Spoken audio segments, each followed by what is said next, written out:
Hey everyone, just wanted to let everybody know we lost our voice for a little bit just before doing this, so we're still not exactly entirely up to snuff. We're still a little under the weather, so if our voice sounds a little scratchy, that's why it is a little scratchy, but we're good. We're gonna get this one. This should still be fun. So we're just gonna be a little lower energy than usual, which is fine. It should suit things anyway. Thanks a bunch. On to the video. Welcome back, attractive and well-educated watchers, to a sequel episode of our fantastic collaboration series with Emperor Carlos, where we throw a Roman city back into the end of the late Bronze Age collapse. But not just any episode. A very special, ultra-deep dive episode wherein we review all of the numbers. Nearly everything that was asked about in the comments section of episode 2 was actually already accounted for in the original script and stats. Nearly everything we didn't get to include because of time constraints. Nearly everything that we wanted to cover and just didn't get the chance for one reason or another. It's gonna be here in this follow-up series. The pyramids, Italy, the glorious highlands of Scotland, the crops, the animals, the living standards, the weapons, the ranges, the building times. We kid you not.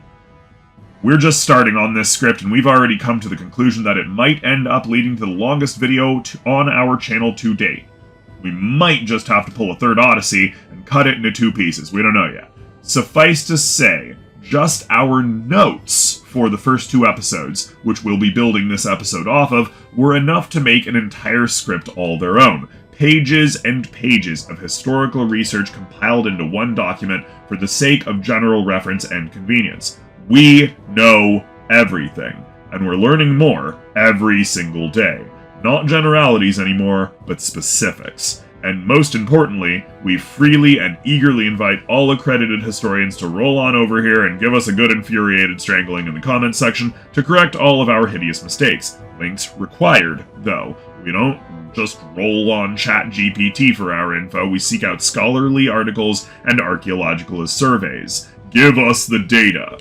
While we don't know everything, as established all too firmly in our trip to Trajan's Rome, we know a lot more about history than the average person, and we're not afraid to lean on that understanding in our content here. Finally, we want to thank Emperor Carlos once again for handing this scenario off to us, as it's an amazing idea, and we are all too excited to take it from a simple 2-part collab to the hyper-based and ultra-badass alternate history fiction setting we figured it could be from the very beginning. We will be very soon making the World Anvil and a few standalone articles for the setting there. And very soon, we'll be starting out some in-character perspectives to be read over at Philosophy Explorers. We just don't know when yet. We'll see. Anywho, without further ado, let's get to it. First of all, we have a bit of a confession to make.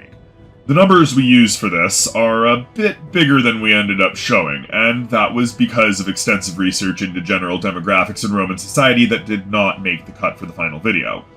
Second, Augustodunum was not what we should think of as a town with a strictly static population, like it was presented as in the original 2 videos.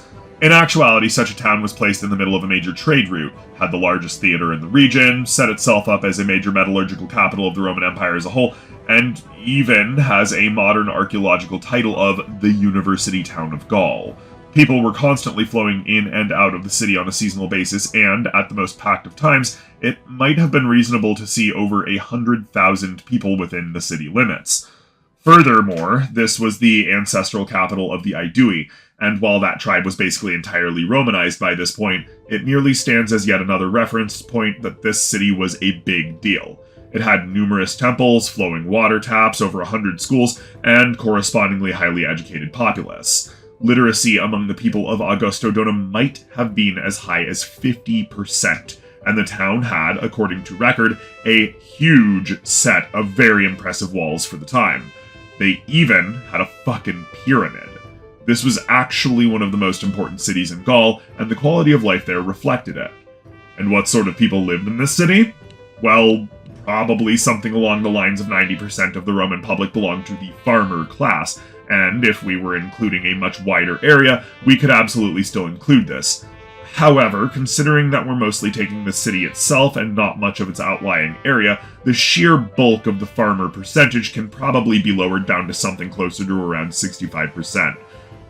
Though it is still important to remember that these aren't just crop farmers. We're talking about anyone from herdsmen and hired seasonal labor to dung shovelers and fertilizer makers. Really just think of the farming class as anyone who works in the lowest ranks of the common society, doing the standard grunt work of keeping the roots of a culture going. These people work in the field, even if in Roman society the field was still rather close to the city. Next, we can just accept that Augustodunum was a hilariously well-established craftsman city, known for its population's metallurgical skill and its position on the Aere River, allowing for good riverine craftsmanship and trade from Gaul to Italy. This river actually extended into the Loire and then eventually out into the Atlantic.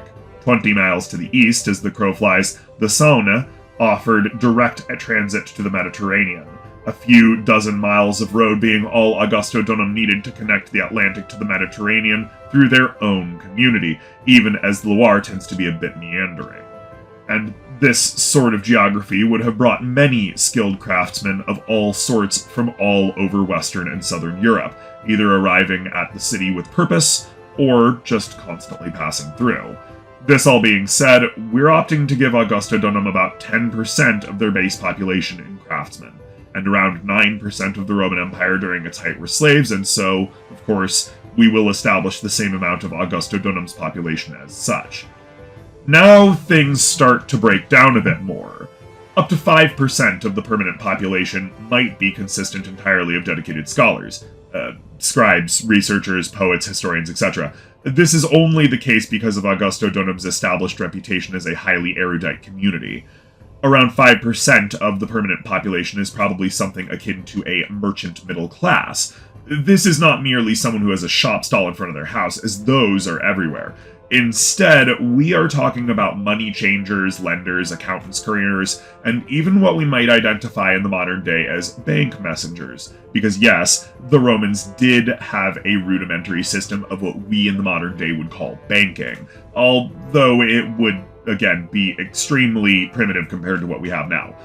Next, we've got about 3% of the Augustodunum population being consistent of specialists. Those are surgeons, barbers, bathhouse attendants, restaurant owners, anything that isn't a farmer or in some other category fits here, though of course we are only talking about the dedicated workers here. Call it a non-specific catch-all number for those who don't fit anywhere else. The community's large religious infrastructure might well have ensured that as much as 2% of Augustodunum's total permanent population was dedicated clergy, and other people doing important duties for temples and holy sites. And finally, that top 1% of the population is consistent of the aristocratic upper class, magistrates, bureaucrats, military liaisons, and so forth. So, in summary, 1% administrative upper class, 2% clergy and holy folk, 3% non-specific specialists, 5% merchant middle class, 5% dedicated scholars, 9% slaves, 10% dedicated craftsmen, and 65% farmer lower class. This is all, of course, largely only covering the permanent population of the city, some 35,000 people for the sake of this scenario that we've covered so far. This does not include transient populations that might at times flood the city roster up to 100,000 people for short periods of time. In this particular scenario, we have previously assumed that we are taking Augustodunum during a fairly dry period, but from here on out, we will assume that it's closer to the maximum number of around 1/10,000,000 people, and that gigantic transient population also has its own numbers to follow. Now, due to the particular theme of Augustodunum, we think the numbers should be pretty reasonable and straightforward, all things considered.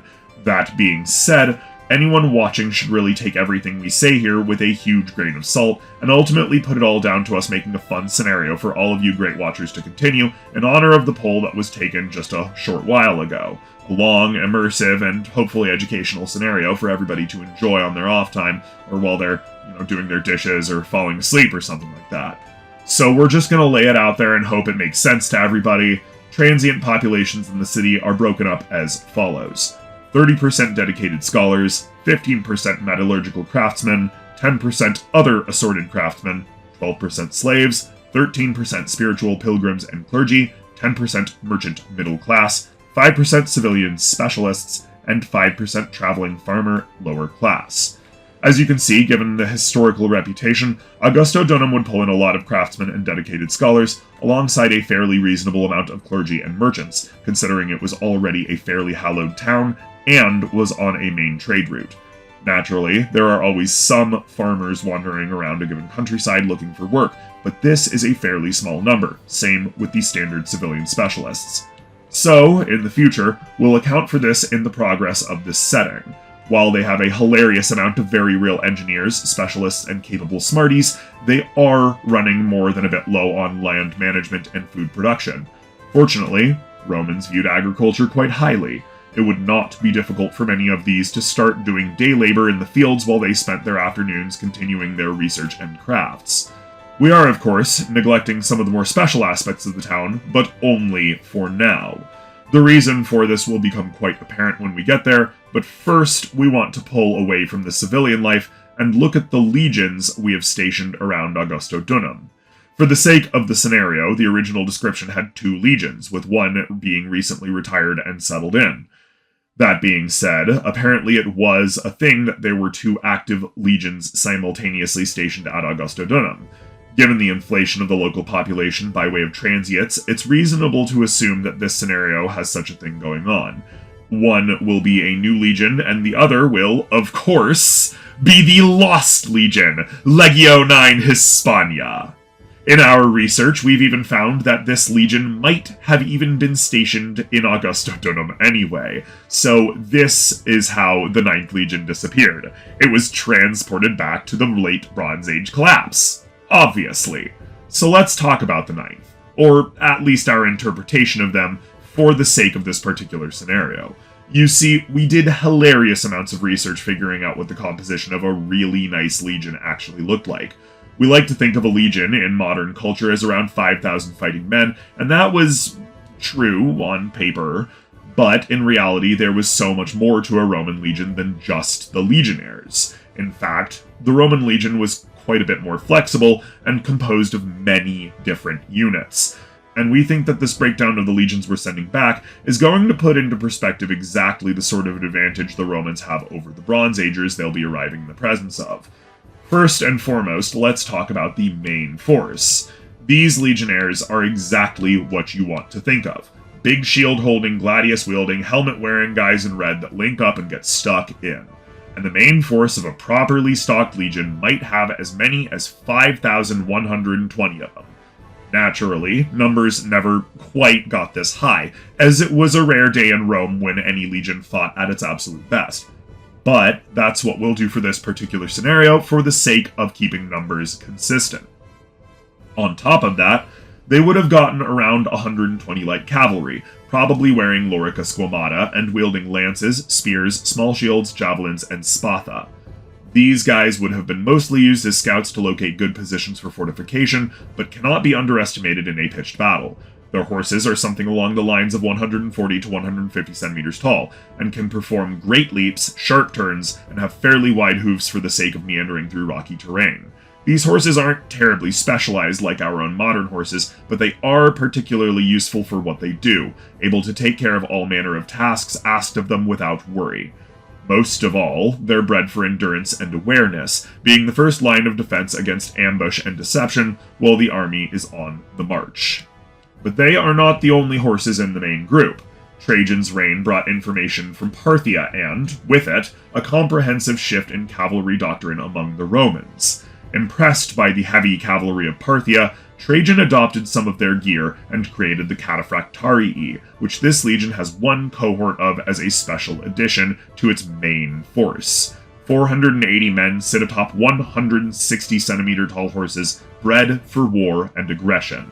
Each and every one of them holds a two-handed lance for charges and a spatha for swinging down at little people who get in their way. Both rider and horse are covered in lorica squamata type scale armor and barding, giving them the appearance of a gleaming tank on the field. And there's at least some implication in historical record that these riders carried and used bows when they did not care to close the distance for themselves.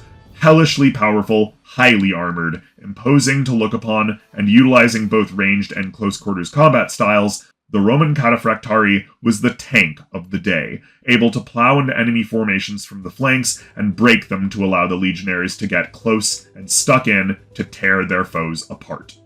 But of course, the Roman legion was not without a more intellectual aspect of things.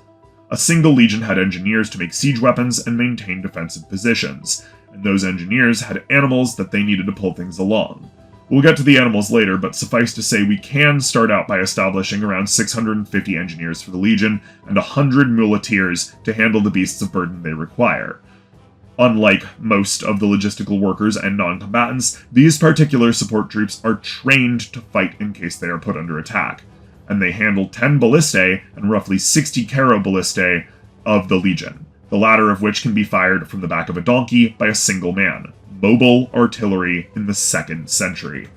And then finally for the main force we get to the Molossian hounds.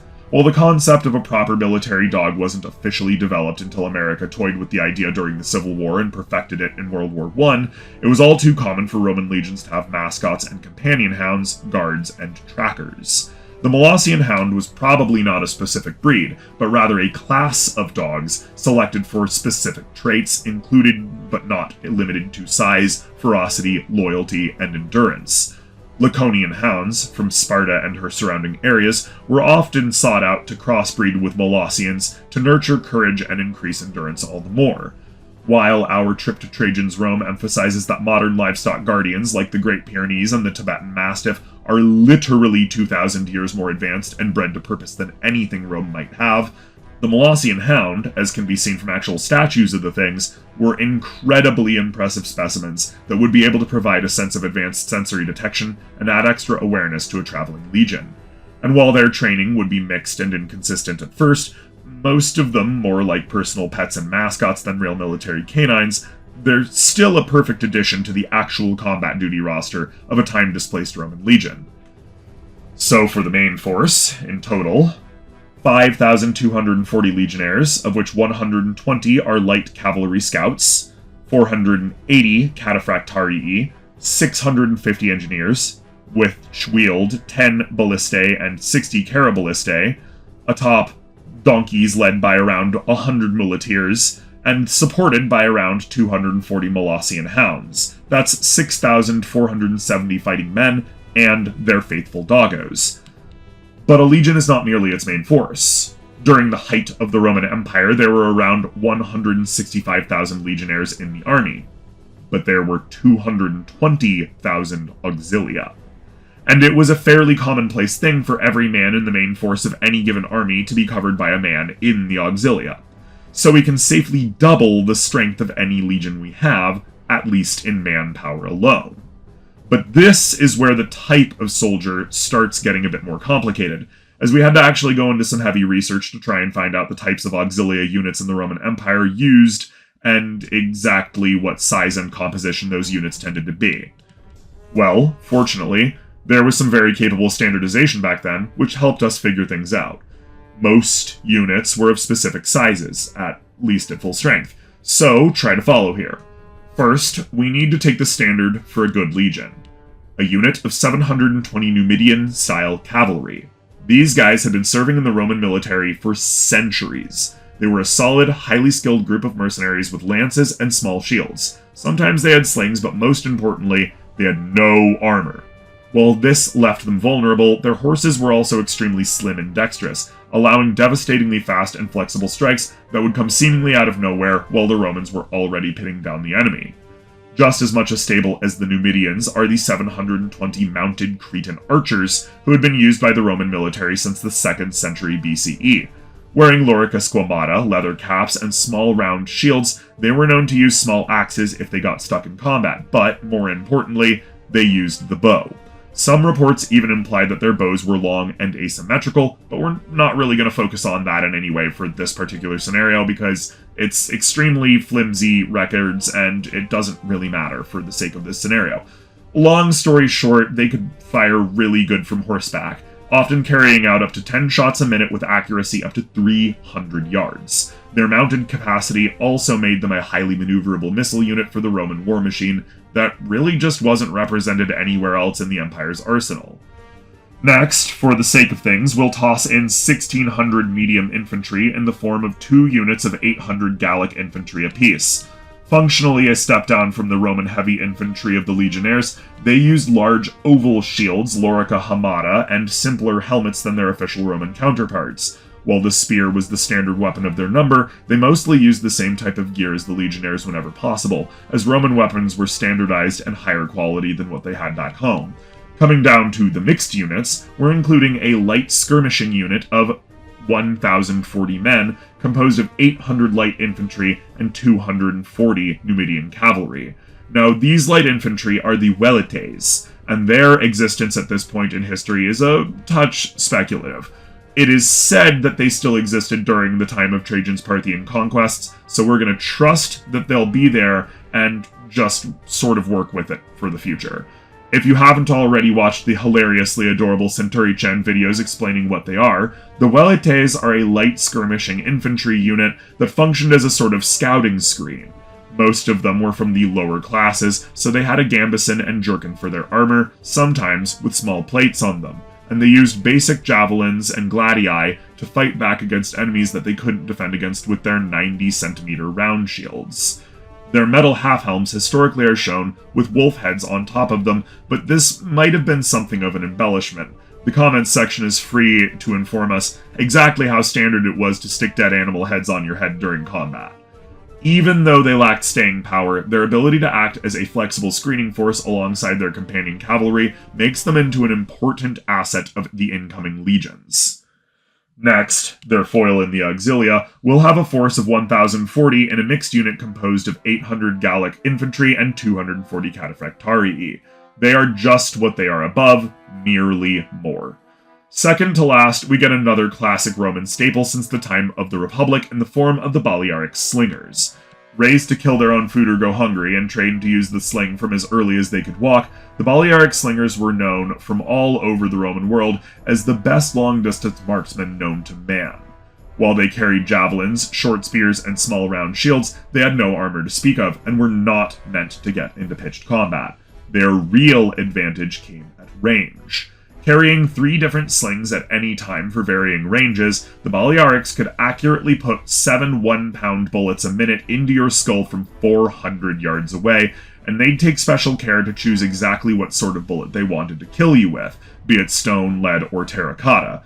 More insultingly, they'd often carve you messages into those bullets, like, "Balearis says hello," or "Here's a little sugar plum for you." These guys were so good at their job that they pioneered rage bait tweeting. Just imagine you're in the line, fighting the Romans, your buddy falls over dead right next to you, and you look down to see an egg-sized lead ball sticking out of his forehead that reads, "Suck my dick!" That's what they were doing. That's not kinda what they were doing. The exact messaging was standard practice. And finally, we will top off the legion with 450 Germanian horse scouts. Used to good effect during multiple eras, these functionally medium cavalry were armed with javelins, spathas, or some similarly long cutty swords, and short bows, while light barding and lorica squamata generally protected them and their horses from harm. We shouldn't actually think of these guys as particularly noteworthy compared to the highly specialized troops we've covered so far. Their effective bow range is only about 100 yards, and they can only fire off around 6 to 8 shots a minute. Their horses are a bit larger than the average Roman steed, but nothing compared to the killing machines that were the cataphractarii. They can afford to stay in a fight longer than the Numidians, but cannot pull out nearly as fast if they need to. And their fairly limited arsenal does not provide much to be desired in outright field combat, except when dealing with an enemy force as a giant contiguous army, rather than the scouts that they would be better fit toward. Instead, the Germanian scouts offer an edge the other units cannot. They are built for this heavily wooded terrain, experienced in densely forested areas, and highly trained in understanding even the smallest and most seemingly unworthy landmarks. The forests of their homeland strongly resemble the dense woodland of Bronze Age Western Europe, and their horses have been bred and raised to jockey through difficult terrain like the other horses in the Legion simply cannot handle. Expert riders in rough territories, these are the first to be sent out along the rocky escarpments, across bogs, and into tenuous enemy territory where loss cannot be afforded. In summary, let's just roll back the total roster of the auxilia. 720 light cavalry, that's 1 unit of Numidian-style cavalry. 720 mounted archers, 1 unit of Cretan archers. 1,600 medium foot, 2 units of Gallic infantry. 1,040 mixed, 800 light infantry, 240 light cavalry, that's 1 unit of Velites with accompanying Numidian cavalry unit. 1,040 mixed, that's 800 medium infantry and 240 cataphractarii, that's 1 unit of Gallic infantry with accompanying cataphractarii. 900 Balearic slingers, and finally 450 Germanian horse scouts. Altogether, this single legion and its auxilia total out to 12,940 fighting soldiers. Now, whenever you start hearing people talk about how a Roman legion is just 5,000 men, you can kindly throw it in their face that at least during the height of the empire, that number is simply impotent. In actuality, the Roman legions relied on a combination of special units, engineers, a lot of auxilia, and a diverse array of different skill sets that made the army as a whole work. For every battle scene you see where the legionnaires are fighting the enemy by themselves, think about 2 or 3 more battles that were either fought by or avoided because of this extremely large and flexible pool of foreign units that helped the Roman Empire do what they did best. And of course, all of this makes the on-paper strength of a fully stocked and numbered legion well over twice what you might want to think about when you consider classic sword and sandal combat scenes. And this doesn't even begin to cover the non-combatants that would be following the legion everywhere they went. Little known fact, so please steel yourself against quite the shocker, but Romans didn't have refrigeration. We know. And they didn't have canning either. They actually had a notoriously poor history of food quality and food preservation, but they did try to handle it however they could, and at the end of the day, the decision was inevitably made by the people in charge to keep the food for the legions alive whenever possible. That meant that legions didn't carry giant supply trains composed of carts full of sides of beef and pre-wrapped hams. They instead had support crews to bring the food along on its own feet. As many as 4,000 people might have been required for any given legion to herd along thousands of pigs, goats, cattle, and sheep, to milk and shear and herd and butcher, to manage the flock and command the many dogs required to maintain such a movement of raucous, disobedient livestock. Then you have to account for, 3,000 muleteers to manage the beasts of burden assigned to simply pulling the supply carts and medical wagons. Then you got 300 ox herds, you need over 1,300 wagoneers, 1,600 quartermasters, and probably about 900 baggage servants. And that doesn't even cover the 1,200 domestic slaves needed to tend to the requirements and desires of the higher officers. That doesn't even begin to cover the standard 2,620 generally freedmen military support personnel, 2 for every 8 soldiers, to dispense rations, groom horses, deliver water, monitor stocks, and do general campaign maintenance that others cannot be bothered to do, and there are no slaves available to pick up. What, you think we're done? Well, you're serious? Goodness, no! We haven't even considered the medical personnel, which all legions had. This might have included around 960 combat medics called capsarii, 480 practiced physicians called medicii, and maybe as many as 240 established surgeons who could carry out emergency operations like amputating limbs, which could see recovery rates better than in the American Civil War. Whew! So in summary, the non-combatants of the Legion are as follows: 2,620 military support personnel, 960 capsarii, that's combat medics, 480 physicians, those are medicii, and 240 surgeons, 3,000 muleteers, 300 ox herds, 1,320 wagoneers, 1,600 quartermasters, 960 baggage servants, 1,200 domestic slaves, those are personal slaves to the officers themselves, and probably around 4,000 herdsmen, shearers, milkers, butchers, and so forth. That's 16,680 non-combat personnel to run one legion. Remembering, of course, that the US military famously has 10 men supporting every one person firing a gun, this is remarkably progressive for a classical military. It really shows the absolute scale of the Roman army at its height.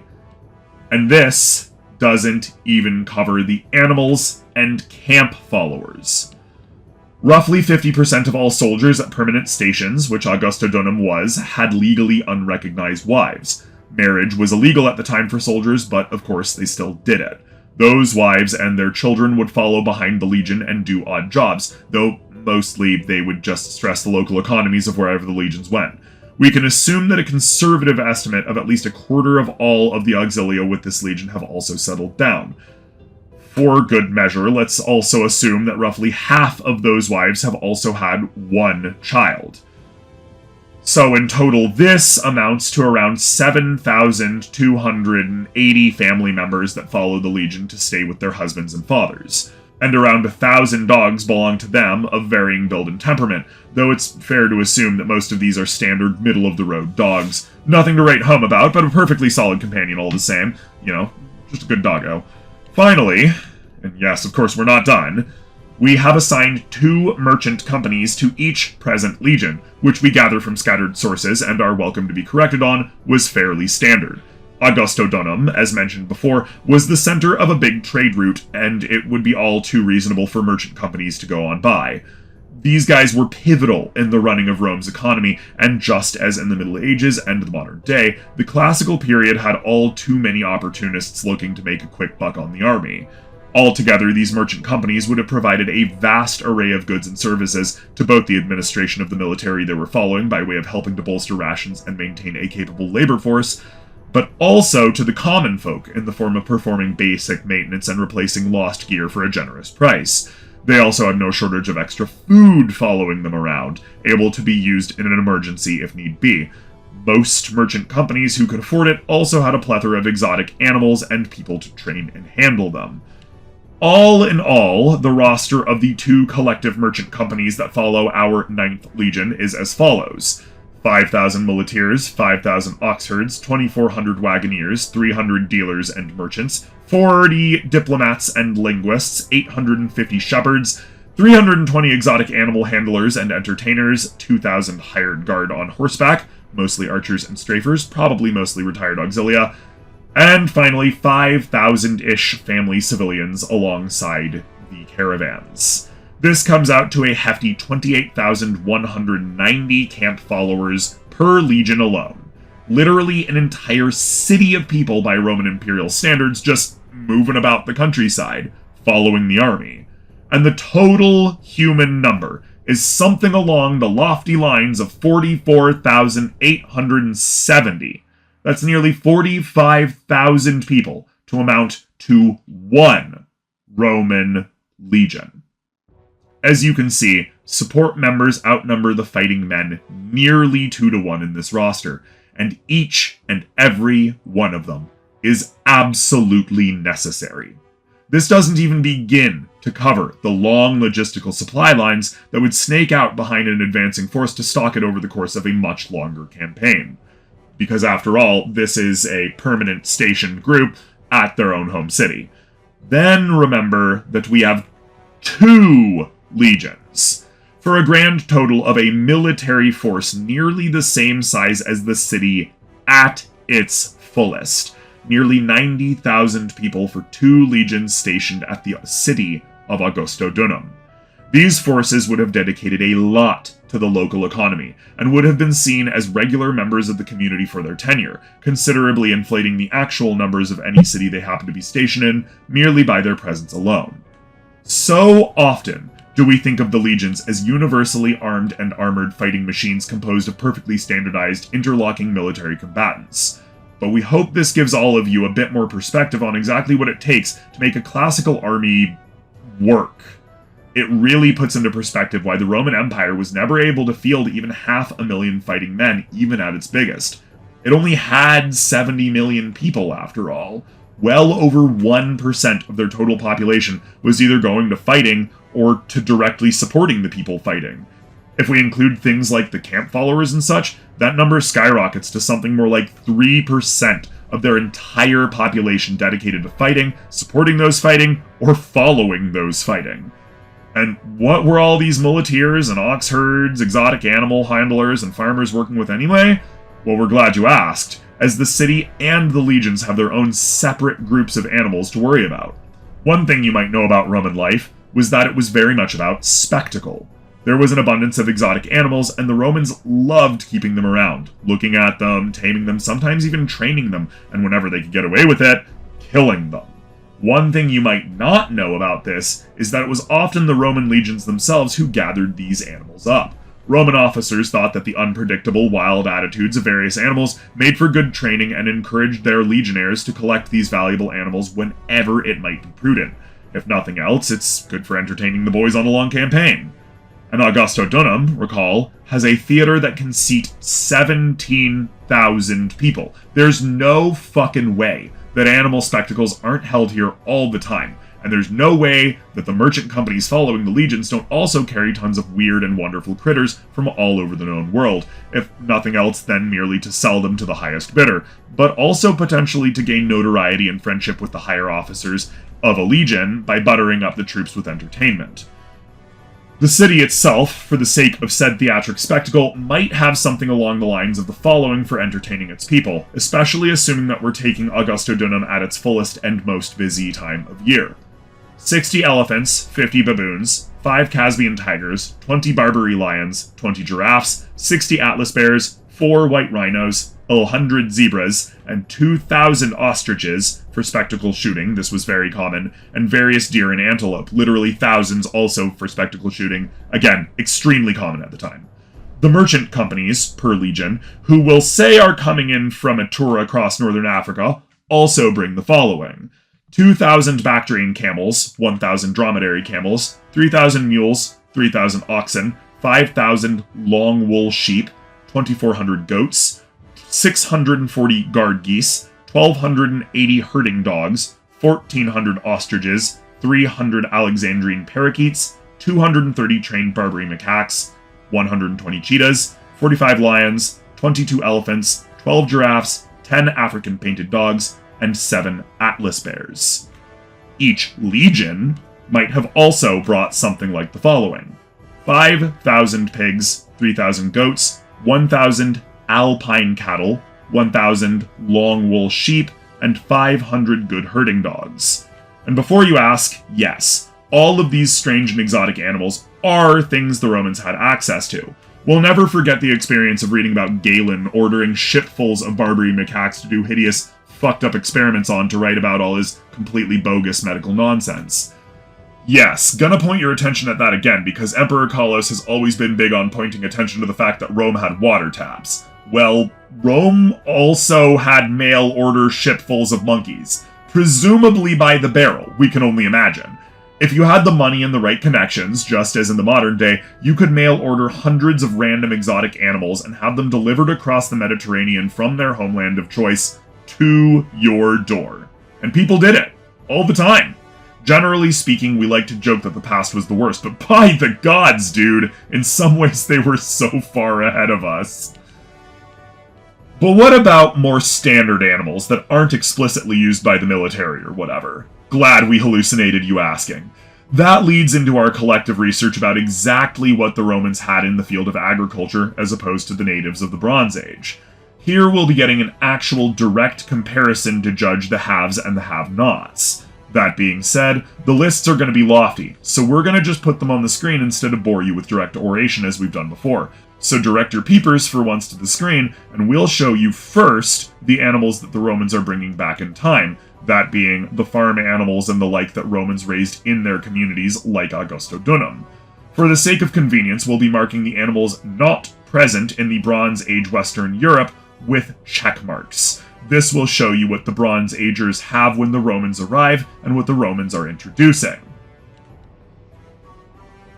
Yeah, you're seeing that right. The Urnfielders didn't have chicken. They didn't have geese or ducks or honeybees. They didn't even have cats. Cats were brought to southern Europe by the Phoenicians in the 5th century BCE. Romans, as it so happened, were actually responsible for bringing them to the rest of Europe. Same thing goes with chickens. Greeks and Phoenicians brought them to southern Europe, and the Romans came around and spread them to the rest of Europe later. Same with ducks and geese, and quail, and pheasants. They literally made ferrets. It's amazing to see how the Romans, arriving in a world wherein Rome has not yet been founded, will not recognize anything, because they come from a world they sculpted themselves. These people would be lower than any barbarian the legionnaires and people of Augustodunum could have ever imagined. These savages don't even have cats or chickens! But what about their crops? How's the disparity there? In this case, crops the Urnfielders do have will be marked with pluses, as it's a much smaller number.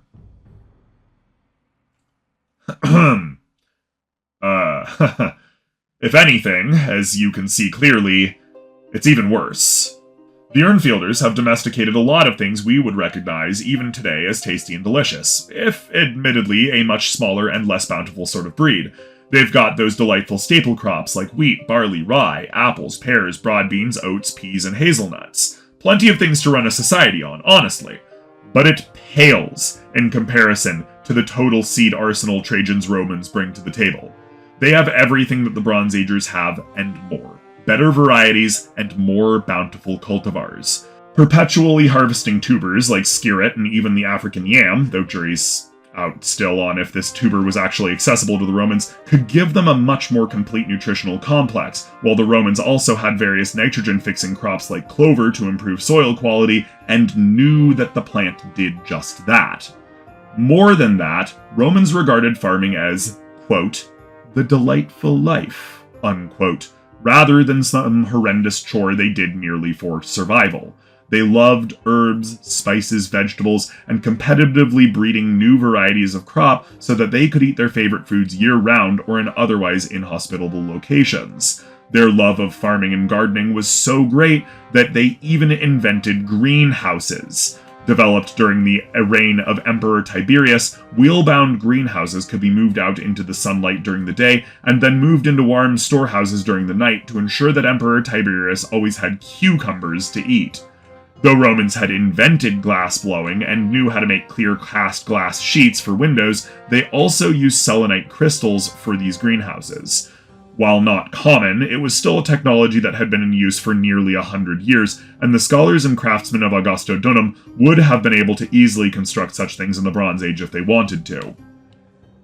So now that we've taken about 17 pages of your time, we can firmly and confidently let you all know that the initial colonization of the Bronze Age collapse is not so much a big town of 35,000 people, but more like a modern city of nearly 190,000 people, full of dedicated scholars, master craftsmen, capable farmers, experienced soldiers, and cosmopolitan traders and animal handlers. That's like, we don't know, 2 Beaverton, Oregons stacked on top of each other? Like 1 Vancouver, Washington circa 2020. To put it into perspective, Egypt at the time might have had like 3 million people, tops. The total territory of the entire Roman Empire at its height, transported back into the end of the Bronze Age collapse, only had like 9 to 11 million people, and they didn't even have cats! But we get it. Europe and North Africa is still an absolutely phenomenal territory to basically raffle-stomp into submission over the next century or two, even with a starter population nearly 6 times larger than initially expected. There's still a ton of people to steamroll, and a hilarious amount of infrastructure to build. How, you're probably asking, can the Romans actually hope to tame this wilderness in any amount of time?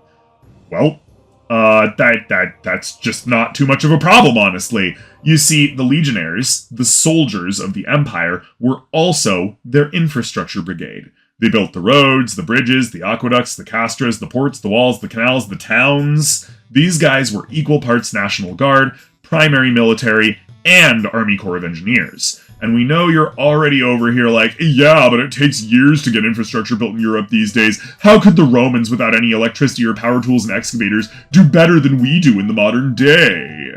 Well, let's just skip past the obvious legal problems of permits and lazy workers and go right to the actual numbers that we can say the Romans got. Vegetius says that a single legionnaire can contribute as much as 2 yards to a road in a single day. Since we do not doubt Vegetius, we can assume that these are 2 square yards rather than like 16 feet across, 2 yards forward, because that, of course, would be ridiculous. Roman roads were 16 feet wide and double that width when turning, but let's just assume that these roads are mostly straight, since the actual distance to our Roman's first big artery is a fairly straight path. At 16 feet wide, a single mile of Roman road is consistent of 9,386.67 square yards. If we follow Vegetius' words to the letter, a single Roman legion of just legionnaires can punch out 10,000 square yards in a day, assuming everyone is doing their job and the support staff are doing theirs.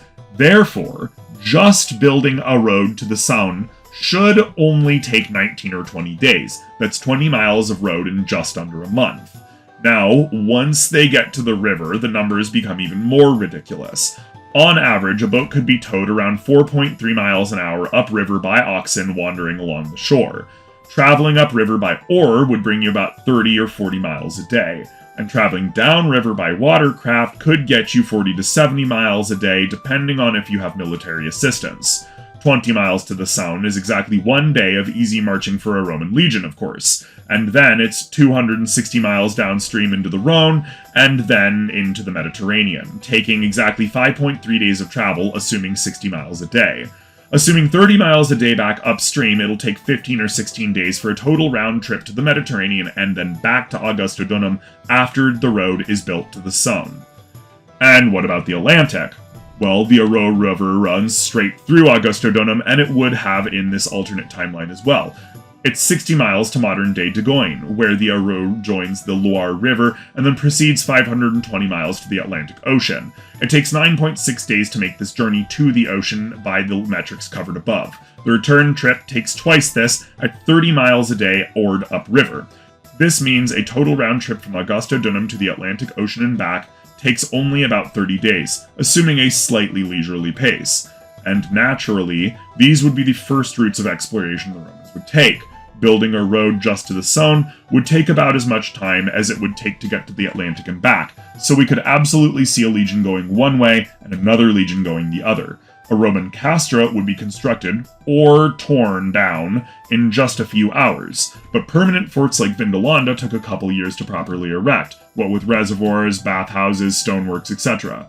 And in the Bronze Age, the castra is more than sufficient to act as a semi-permanent structure to maintain the land and defend against the Urnfield barbarians. Caesar could construct docks and a small fleet over the course of a single month against the Veneti during his conquests, and he built a 100-meter bridge across the Rhine in just 10 days. 2 years later, he did the same thing in 2.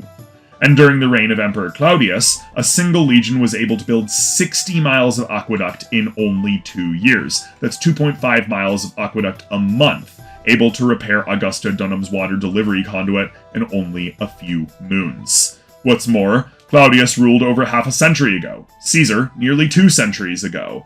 Trajan's Romans are far more technologically and administratively advanced than the olden days, with new inventions and military developments that the Romans of years past could not have even considered. They, with nowhere else to go and no preferable choices, can do better than their forefathers. But let's put this into a few more numbers. During their height, the Roman Empire had just over 250,000 miles of road. If we assume that Augustodunum only keeps 2 legions active at a time, and those legions only put down a mile of road every day, it would still only take 342 years to reach the total amount of roads across all of Europe that Rome possessed at its height. Now this seems like a lot, but of course, the moment that you realize that this is only with 2 legions is the same moment that you realize that we're not actually asking that much. Just over a century and a half for 4 legions, 85 years for 8 legions, a single human lifetime with wealthy Roman standards. Not bad at all. Now if they get to 16 legions, you can cut that bad boy down to a couple of short generations. Now this is, admittedly, just over the sum total of the fighting auxilia in Trajan's Rome, about 240,000 people. That's about 50,000 more people than our Romans even number in the Bronze Age.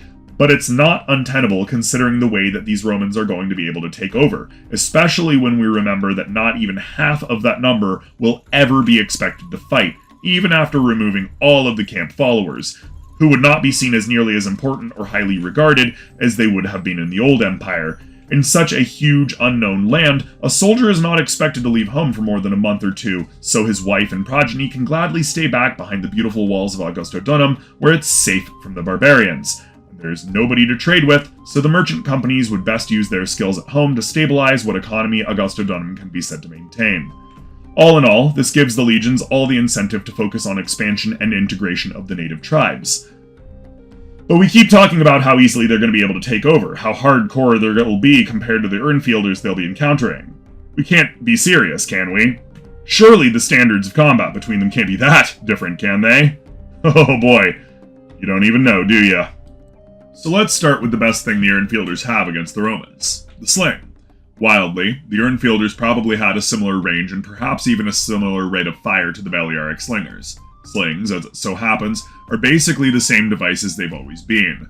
Balearic slingers were a tiny bit more specialized and probably had a slightly better accuracy than their Urnfielder counterparts, but we shouldn't think of the Urnfielders as lazy and incapable with the things by any means. They live with slings, use them to hunt and fight rivals. They can still hit someone 400 yards away at probably 5 or 6 shots a minute, which is still quite formidable when deployed in their normal group of a dozen or so slingers at a time, alongside their next ranged weapon.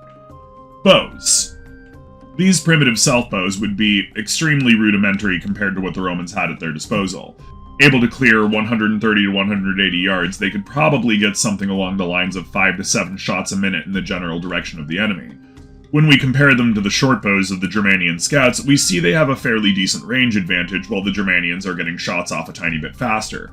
Obviously, the faster speed and maneuverability of a Germanian on horseback helps to mitigate that, but it all starts falling by the wayside the moment that we include the Cretan archers. Cretan archers were something different. They had good, maneuverable horses and strong bows with a 200 to 300 yard accurate range. Trained to consistently fire off 10 rounds a minute, these guys could work together with the Roman army to absolutely perforate anyone who got in their way, rolling in at around twice the average effective range of an Urnfield archer, and pulling off several more shots a minute at a horse's pace. These guys were fucking hardcore and everyone knew it.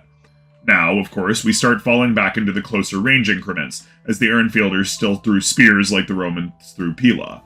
Tipped in bronze or copper, these things were good enough for fighting and hunting unarmed opponents, but will inevitably find it difficult to compete with the iron armor, rudimentary steel weapons, and coordinated shield wall formations of the Romans. With a range of around 20 to 25 yards, these are narrowly outranged by the Roman pila, which could consistently be thrown for 30 yards. But even before the Urnfielders get into throwing distance, they have to deal with a more insidious Roman weapon, the plumbata.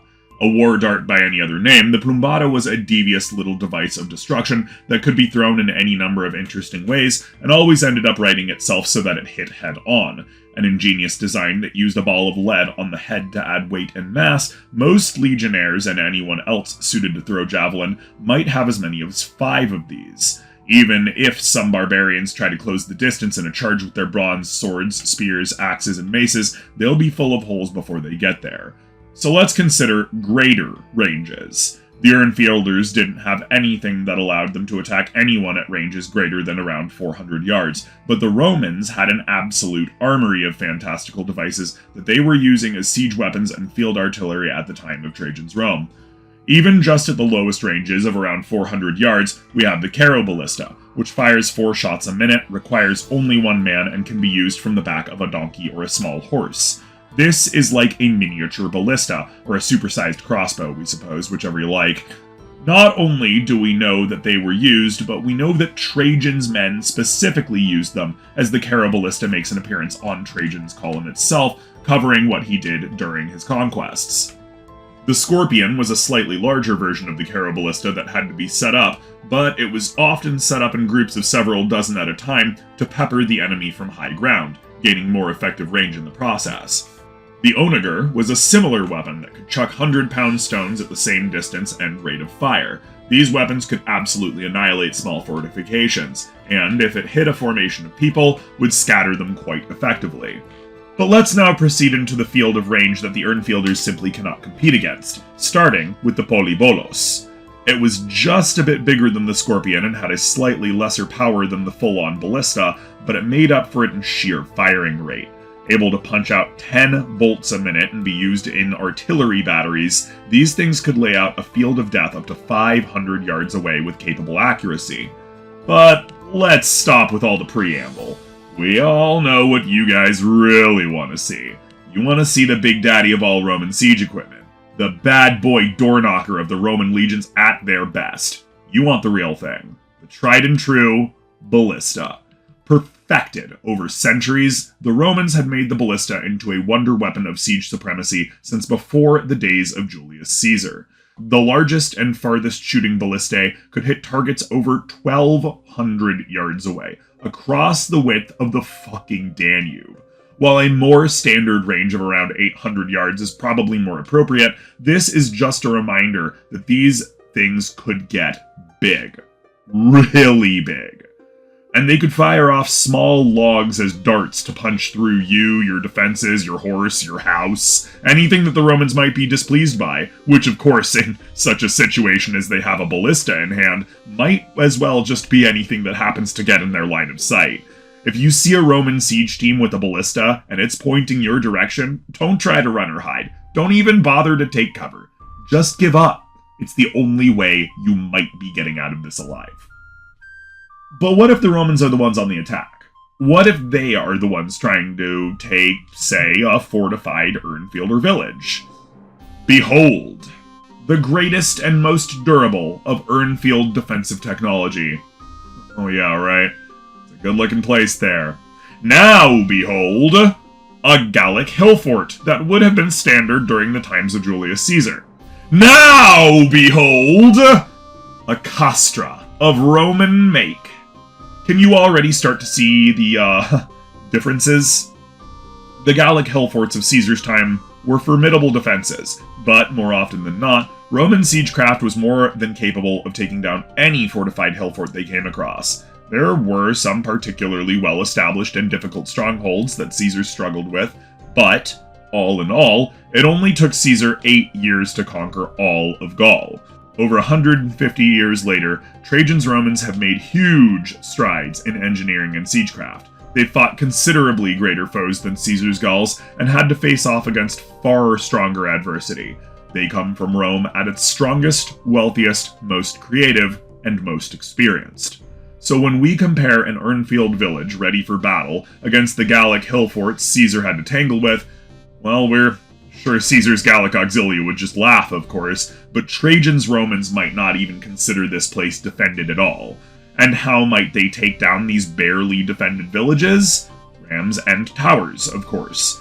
The Romans were able to build extremely defensible covered battering rams that could break down walls and gates with casual ease. Towers, in stark contrast, were amazing inventions used since the time of Caesar that could get a bulk force right up to the walls of a defensive structure to both scale and destroy it.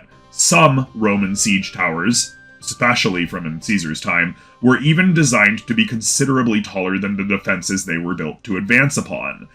On the highest levels of these towers, archers and slingers would take positions and clear out the top walls, while those on the lower levels lowered a hooked grappling bridge called a corvus to gain entry to the fort. Down on even lower levels, soldiers and engineers would ram and scrape at the defenses, seeking to destroy the wall itself. This triple threat of siege assault was often able to gain access to and overwhelm enemy fortifications in mere hours once deployed to the field. However, sometimes walls were more stubborn, or the land was not good for the advance of rams and towers. In such an instance, the Romans were practiced miners, and would actively dig under fortifications and catch fires or flood under them. Tunnel warfare, for that matter, was an ancestral Roman art. Roman sappers were experienced in filling up areas with water and flooding enemy sappers in countermining operations.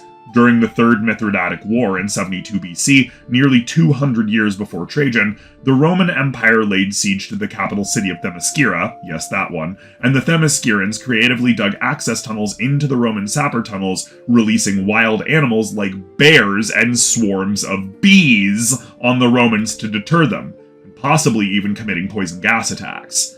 Despite this super metal, ultra hardcore style of defensive warfare, the Romans still won. And they've only gotten better in the last 2 centuries, so we don't see any chance of an Urnfield fortified village withstanding the Roman advance, even at these small numbers.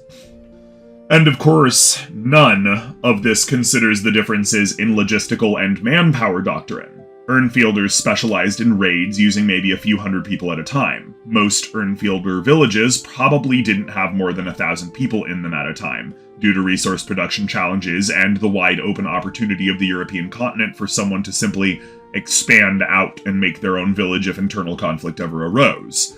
We shouldn't think of Urnfielders as a peaceful people, as sociological studies of contemporary hunter-gatherers show that they tend to be far more violent in their day-to-day than people were even during the height of the World Wars. But we should think of them as having no formalized doctrine of warfare or capacity to maintain large-scale military coalitions that can form armies anywhere near the size the Romans are going to be walking around with.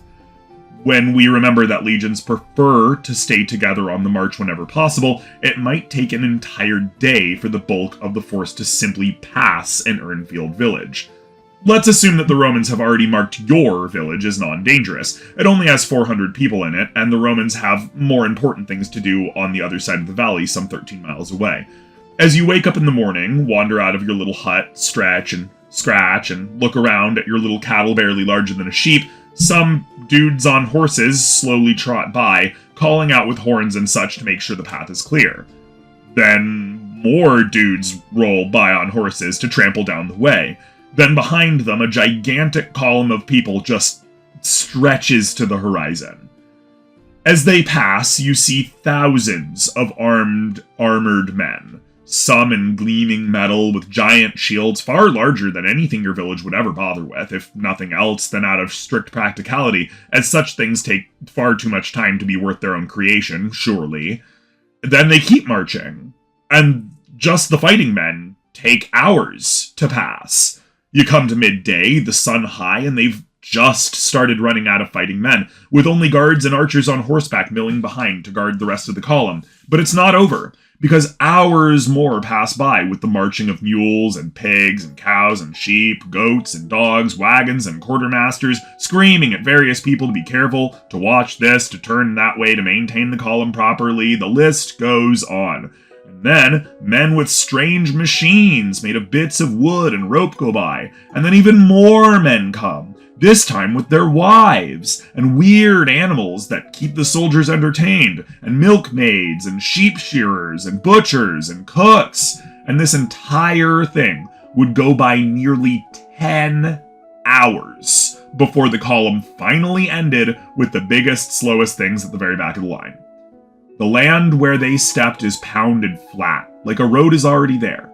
But just a week later, before the land even has time to recover, another legion comes through and paves the entire thing over. One day, they start half a mile away from your village, paving, mixing cement, leveling the ground, digging, pounding, cutting stone, and collecting resources, and by the end of the day, they've advanced half a mile past your village and are continuing onward toward the horizon just as the army had a week before. And where they were now stands a perfectly straight road extending off beyond your village.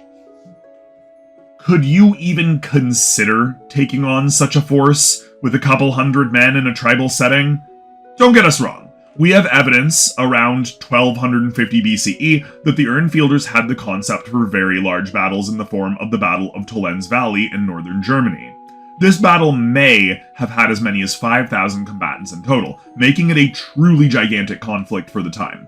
This means that the Urnfielders did have a warrior class. They had trained warriors, probably led by some sort of aristocracy that, while isolated, still led what they would consider the occasional large-scale campaign on their enemies and neighbors. But that's in total, as in across both sides. The total battle was only 5,000 fighting people. As we've already established earlier in this very video, such a number would be woefully inadequate to face down even a single Roman legion, even half of one. Man for man, the average legionnaire was taller, stronger, healthier, better trained, far better armed and armored, and focused on a doctrine of rigid coordination and teamwork. In stark contrast, the warriors of the Urnfield culture were probably far more focused on personal glory and individual combat, as befits their considerably less structured method of war. Like the Celts and the Gauls that Caesar had to fight, if the focus of combat is to gain honor and notoriety, to take for yourself, to differentiate yourself among your fellows, and rise in status based on your ability to maintain strongman politics. This is not how the Romans worked. Each Roman soldier was a single cog in a vast machine of war that was meant to grind the enemy to dust, to come together to make a single, superior engine of destruction that nothing could adapt to for long. And with Trajan's addition of certain units into the legion standard, this particular pair of legions would be even more devastating than those of yesteryear.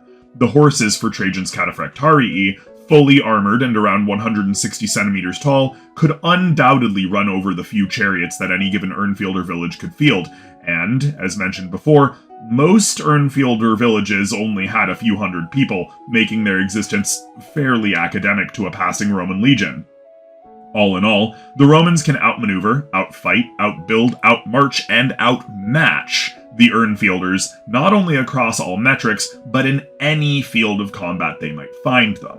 We've actually had to talk to some fellow daily life and history professionals who have much more study in Western European Bronze Age culture than we do, as well as do some serious research ourselves on the sociological aspect of conquest. And let us tell you what, some Urnfield villages, not all, but definitely some, definitely a lot, are just gonna see the Roman legions and ask how they can get in on this. Not even a matter of combat or anything like that. We're not even talking about the terrible and horrible soldiers. Go back to the previous thought experiment of how long it takes a Roman army just to march past your village. That village, at some point, the headman or somebody, is gonna just flag down a general at some point and say, "Hey man, what's going on?"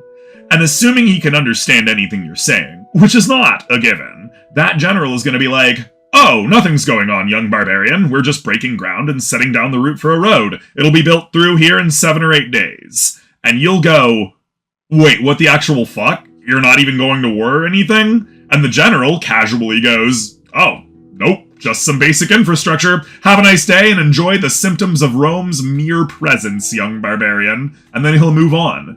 And you're gonna go, "Wait, how can I get in on this?"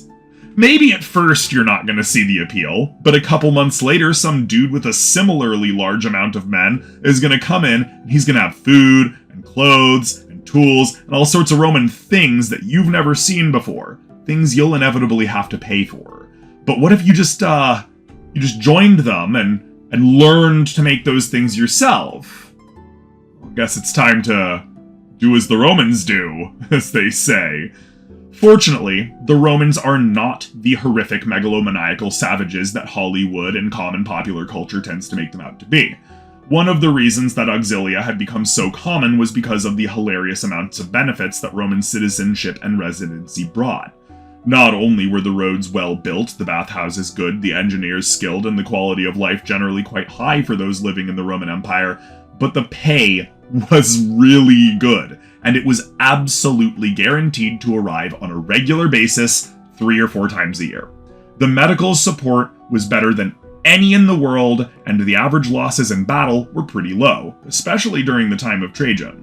It was common for Germanians and others from outside of Rome's borders to actually enter the empire, become auxilia, and then go back home after they were done, wealthy and ready to enrich their families and home communities. And the Romans really liked this. It fostered good relations with those outside their borders and kept rebellions and raids down while slowly integrating foreigners into Roman culture without ever having to expand the empire's territory directly. Why worry about the barbarians across the border? They're all fighting for us anyway. So once again, we shouldn't think of the Romans as some hideous authoritarian powerhouse running over the wilderness wherever they went and erecting temples while mandating marble pillars as the new standard of architecture. Quite to the contrary. The Roman Empire was a highly cosmopolitan realm, with all sorts of people and languages that gladly accepted new folk into it, and even more gladly trained and integrated them into the Roman system for the sake of growing their military and labor pool. There was a surprisingly friendly give and take between Rome and the outside powers, which will make this whole entire takeover that much easier. And that isn't even to begin how fast the process of Romanization really took place in our timeline. After Caesar took over Gaul in only 8 years, it was barely a generation before the entirety of Gaul was speaking Latin, sending their children off to get Roman educations, and even sending senators to Rome. We're not joking with you on this. Caesar literally had to answer for this before he died. He took over Gaul, named it Rome's, the culture carried out the process of Romanization in Gaul, and before he knew it, he was having people making fun of him for allowing Gauls into the core of Roman society. The Gauls are invading Rome. They're asking for directions to the Senate. Yeah, it happened that fast. In 100 years, the Romans had integrated the Gauls so hard that their horse goddess from Britannia had migrated and become worshipped all the way over in Anatolia. The Romans were just really good at incorporating and Romanizing people, even people who had once been their greatest enemies. So you can imagine these fractious, unconnected Urnfield villages would fall to the Roman advance one by one, largely without much in the way of conflict. The Romans would very quickly find places for the Urnfielders to go, jobs for them to do, roles for them to come into, and they'd also very quickly come to the conclusion that some things would have to change. A lot of slaves came back with the Romans, like around 1/10 of their population or thereabouts. But the slaves the Romans brought with them are now thoroughly more civilized than literally anyone else. They are more like the Romans than anyone else in the world, and so their positions as inferiors to the newly integrated tribes seems unreasonable, illogical even. More than that, the world around them is far less populous than the Romans are used to, and even then they are still outnumbered greatly by the forces around them. If they want to maintain their culture, preserve their population, and respect the world they came from, the slaves have to be free. For they are closer, again, to Romans than any Urnfielder could be. And new slaves simply cannot be maintained, as there are not enough proper aristocratic Romans around to hold them under any appropriate system of submission. If an Urnfielder is captured and enslaved, the moment they see an opportunity, they will return to the dense forest from whence they came, beyond the reach of Roman retrieval. There is no pre-existing society to return escaped slaves or check them at the gates of a newly established community. People who would otherwise be required to keep them in line are so much more valuable doing other work, like expanding the borders of this tiny new forced empire. Instead, the Romans have to adopt an integrate or die type of situation. First, they'll integrate as many people as possible by wowing the natives and intimidating the smaller tribes with their amazing numbers and technology. And this will absolutely cow most Urnfielders and the Atlantic Bronze Agers right out. Those who do not immediately join, however, will at least be given a few chances, during which the benefits offered for their integration will become slowly more meager. They will have the time to see the Roman roads be built, the trade stops erected, the way stations posted, and then, once Roman culture has begun proliferating in the area, and all local tribes who will join have been integrated and settled, the much more established and properly situated Romans will come back and simply tell them, "This is Roman land now. You are Roman subjects now." Any ensuing conflicts? Well, we've already gotten through the various military comparisons. That being said, this script is officially 30 pages long now, and we really just can't humor an even longer episode, so you'll have to wait for us to talk about the actual stages of their exploration and conquest on a year-by-year or even month-by-month basis in the next video. Thanks a bunch, everybody, for coming. Hope you like what you saw here today. Remember to go on down to our Patreon via that Linktree link in the description, where we do all of our stuff and have all of our other channels, and pledge even $1 a month to help support the cause and join the mighty, mighty ranks of all the lovely people in the credits section at the end of every video. Get your name in the game over on our game channel, as well as on some other things sometimes. You'll get to vote for cool scenarios, like alternate history scenarios here over on the channel, as well as many other things. We're always trying to get more rewards over on the Patreon. So thanks a bunch, everybody, for coming. Stay safe, stay inside, stay healthy, and of course, remember to help each other.